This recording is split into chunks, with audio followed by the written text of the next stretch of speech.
Ni selalu saya sebut pada student saya di UPSI, saya sebut. Pada masyarakat pun saya sebut. Hari ini orang bangga dengan adanya seorang tokoh yang namanya Hamka. Walaupun dia bukan berwarga negara Malaysia, tapi kita orang Malaysia pun banggalah sebab duk sebelah kita Sumatera. Melayu tu. Ngaku saudara walaupun lain negara. Tapi Hamka waktu dia hidup tak sunyi daripada cabaran dan ujian. Di Johor saja dia tak boleh berceramah. Dia dihalang daripada ceramah. Tapi hari ini bila dia mati, orang baca tafsir dia. Orang khidmat pada tafsirnya. Orang kaji pemikirannya. Orang tulis tesis membicarakan tentang idea-ideanya. Dan orang buat seminar berbicara tentang sumbangan dan jasa yang telah dibuat dalam dunia Nusantara ini. Walaupun masa hidupnya beliau dimusuhi dengan digelarkan sebagai Wahabi dan kaum muda. Ini Hamka, tokoh yang hidup zaman moden ni. Imam Ahmad juga begitu.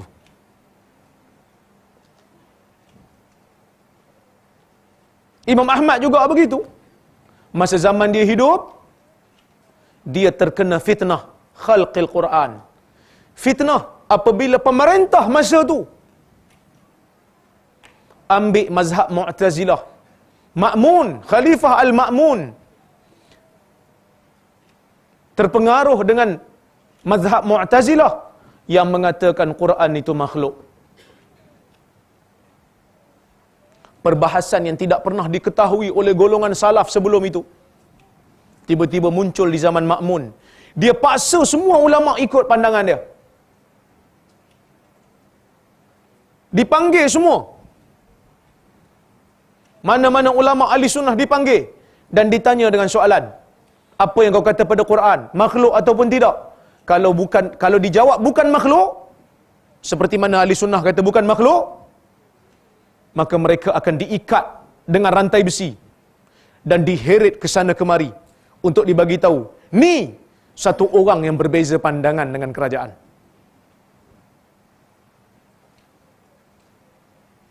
Maka Imam Ahmad pun dipanggil. Bila dipanggil, dia sebut macam mana yang ahli sunnah sebut, Quran kalamullah, cukup, bukan makhluk. Maka dia pun ditangkap. Bersama-sama dengan dia ada 4 orang lagi ditangkap. Sajjadah, Muhammad bin Nuh, dan juga siapa seorang lagi? Al-Qawariri. 4 orang ditangkap, diikat dengan rantai besi. Tapi 2 orang daripada mereka, yang daripada 4 orang tu, 2 orang tu, lepas ditangkap, esok ditanya lagi.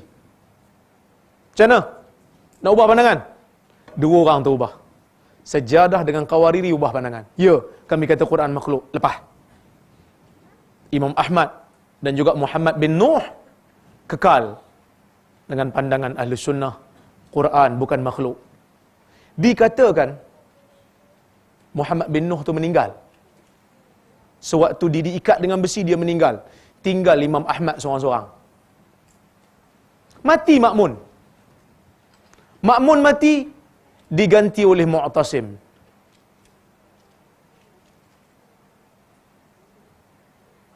Bila masuk zaman Mu'tasim, tuan-tuan, ujian yang kena pada Imam Ahmad lagi berat. Bukan hanya sekadar diikat dengan rantai besi, dimasukkan ke dalam penjara dan dipukul. Dipukul dengan teruk. Seorang tokoh yang melahirkan murid yang ramai ditangkap, dipukul. Habis zaman Mu'tasim, masuk zaman Al-Wathiq. Masuk zaman Al-Wathiq. Bila masuk zaman Al-Wathiq, Wathiq ni pun dia terkesan dengan Mu'tazilah, tapi dia lembut sikitlah. Dia bebaskan Imam Ahmad. Dia bebaskan Imam Ahmad. Tapi dia kata pada Imam Ahmad, aku minta satu la yajtami'u bika ahad. Han jangan kumpul orang ramai-ramai. Wala tusakinni fi ardil lati akun. Dan jangan duduk satu negeri yang aku duduk. Pergi tempat lain. Kalau aku ada situ, han jangan duduk situ. Dan jangan kumpul ramai-ramai. Maksudnya apa? Jangan mengajar. Aku tak bagi tauliah. Maksudnya tak dapat tauliah ni. Sunnah orang berjuang. Bukan sebahagian ustaz je kena. Imam Ahmad pun kena.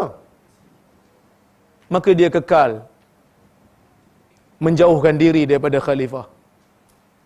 Tapi dikatakan Al-Wathiq ni, di akhir-akhir hayat dia, dia ubah pandangan dia. Bila mana dia berdepan dengan seorang tua di kalangan Ahlus Sunnah, yang mana orang tua tu minta untuk berdebat dengan ulama kerajaan pada zaman tu. Zaman dulu ni perdebatan ni benda biasa. Zaman sekarang dia debat-debat ni bukan budaya kita. Dan zaman sekarang je cabar-cabar lari kan. Zaman dulu dah cabar-cabar mari. Bukan cabar-cabar lari. Dan bila berlaku perdebatan di antara orang tua ni dengan Ahmad bin Abi Duat. Ahmad juga nama dia. Ahmad bin Abi Duat ni penasihat kerajaan ni Mu'tazili. Dia Mu'tazilah. Dia tanya, orang tua ni tanya satu soalan. Dia kata Quran ni makhluk ke tak? Makhluk. Pasal apa makhluk? Dia kata sebab dia bukan Tuhan. Quran tu Tuhan ke? Bukan. So makhluk lah. Kalau bukan makhluk, ada dua lah Tuhan. Quran dan Tuhan. Pening lah.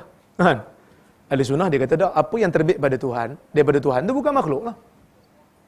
Tapi ini perbahasan falsafah. Orang tua ni tanya, senang kan? Satu soalan. Agak-agak zaman Nabi ni, zaman sahabat ni, timbul tak persoalan ni? Persoalan Quran makhluk ke tak? Ke baru zaman ni muncul? Baru zaman ni ya. Maka kalau baru zaman ni, mungkin Nabi dan sahabat tahu, dan mungkin Nabi dan sahabat tak tahu. Tu je lah kebarangkalian dia. Bila zaman Nabi tak muncul, kita boleh kata salah satu daripada dua. Sama ada Nabi tahu dia makhluk, ataupun Nabi tak tahu dia makhluk. Kalau Nabi tahu makhluk, Nabi tak sebut, menunjukkan benda ni tak perlu dibangkitkan pun. Sebab Nabi pun tak bangkitkan. Walaupun Nabi tahu. Dan kalau Nabi tak tahu, lagi tak perlu ditimbulkan. Kerana Nabi pun tak tahu. Apa hal lebih pandai daripada Nabi? Maka Al-Wathiq bila dengar perkataan orang tua ni, akhirnya dia mengubah pandangan di akhir hayat. Cuma dia tak declare. Tapi dia berlembut dengan Imam Ahmad. Cuma dia kata jangan, sebab zaman tu mungkin zaman masih kuat dengan Mu'tazilah. So dia tak berjaya ubah polisi. Tapi dia tak seksa Imam Ahmad. Cuma dia kata jangan mengajar lah. Pergi jauh. Masuk zaman Khalifah Al-Mutawakkil. Maka pada masa tu Mutawakkil ubah polisi. Ahli Sunnah kembali kuat. Bila mana Khalifah menganut fahaman Ahli Sunnah, maka pada masa tu Mutawakkil hantar wakil pergi jumpa Imam Ahmad untuk bagi sumbangan. Tapi Imam Ahmad tolak. Diminta untuk terima juga, Imam Ahmad pun ambil dan bagi pada orang yang lebih memerlukan. Maka oleh kerana ujian yang seperti itu, Imam Ahmad digelar sebagai Imam Ahli Sunnah. Imam Ahli Sunnah. Baik, itulah sedikit cerita pasal Imam Ahmad. Dan dia meninggal pada tahun 241 Hijrah. 241 Hijrah dalam keadaan dia demam. Imam Ahmad. Baik.